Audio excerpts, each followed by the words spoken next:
everything that ever happened to you in your life happened to you in the present moment. That is, the future and the past are nothing more than illusions. They all occur in the present moment. You know, there's an old saying that says, I'm an old man and I've had many troubles, most of which have never happened. And, you know, it's like these are all things that we create for ourselves in our mind. Just know that whatever it is that is coming your way, know that it is all for your highest good. Who could ask for anything more than that? Think of it instead of what might happen in the future. Ask yourself this question whenever one of those thoughts pops into your head. That is, why am I using up this present moment, which is all I get in life, all I'll ever get? Why would I want to use it being consumed with something that might or might not happen down the road? And the more you're able to do that and be there and send that worry thought away, because the worry thought is nothing more than how you're choosing to use up this present moment. By consuming yourself with worry.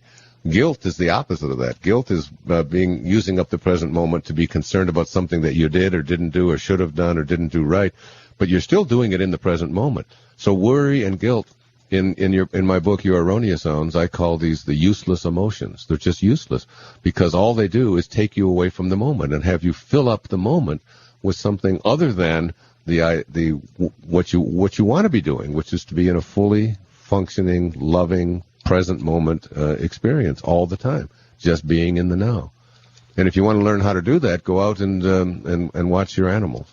You know, because I wrote a book years ago called The Sky's the Limit, and one of the chapters is called First Be a Good Animal. And there's so much that we can learn from, from the creatures out there. Like an otter isn't worried about, whether it's a mate that's going to leave it 2 months from now, or whether, whether it likes somebody else better, or any of those kinds of things. It's just in the moment, being an otter. Just be an otter. Just enjoy the moment.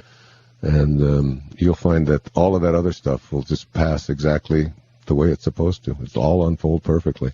And everybody who comes into our life, by the way, everybody who comes in, it's like a play. They have certain roles to play. Some of them in for the whole act. Usually, your parents and grandparents and so on. They're in for every act of the play. And some of them come in for a short time and then they leave, and some come back. And everybody's making entrances and exits, and ultimately we all exit the play, don't we? It's all of that anxiety and that stress and that fear and that worry. All you're doing is wasting the present moments of your life, filling them with something that you could otherwise be filling them with. And that's what I would be asking you if I were your therapist.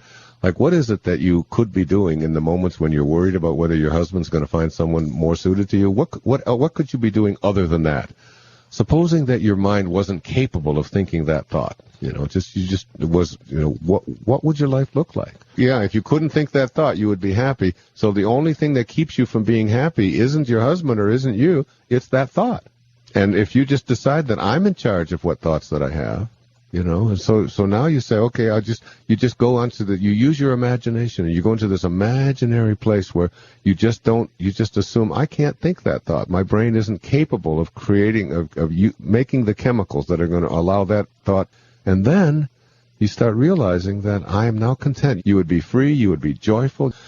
You have a deep knowing inside of you that you are totally unlimited. I mean, I sit here right now at the age of 68, and I know that if I decided to change careers right now and just go into something completely different, something I had never even done before, that I know that all I would have to do is put my attention on it, and the universe would send me, the right people, the right events, the right circumstances. It would all just begin to show up. You almost get a sense of that whatever it is I want to manifest or attract into my life, whatever it might be, that there's absolutely no limit to it whatsoever. And you get, the right word isn't arrogant, but it's the word that keeps going. You get almost like a knowing that is so powerful that there's nothing can dissuade you from it, Nothing can come in there and say, no, this can't happen, this isn't going to work, these are all the obstacles, these are all the reasons where. All of that stuff is that's the work of other people. That's the work of people in the past who have tried to make these try to make your life safe and try to do the right thing by you, and all with good intentions, but always with limitations, and always with, you have to watch out for the outcome. You're moving into the same place that you're going to move into when you die, when you leave this body behind, this place of oneness. And oneness is a very difficult concept for us to grasp because we're always in two-ness. We're always in, not just the thing, but the symbol of the thing and what will happen and what circumstances might. And we introduce conflict. There's always this inclination of the mind to go into this area of conflict but what ifs but when you're in oneness, when you're in total oneness, it's all perfect. And every one of these thoughts that are bombarding your consciousness now, they're coming in there just to sort of wake you up and have you realize that there's absolutely no limits whatsoever. You just make the decision, whichever way you want to go. Practice living the virtues, practice being out there and serving and honoring others and servicing yourself and God and our planet, and the right thing will come your way. By thinking small, by thinking about what I can do in this moment.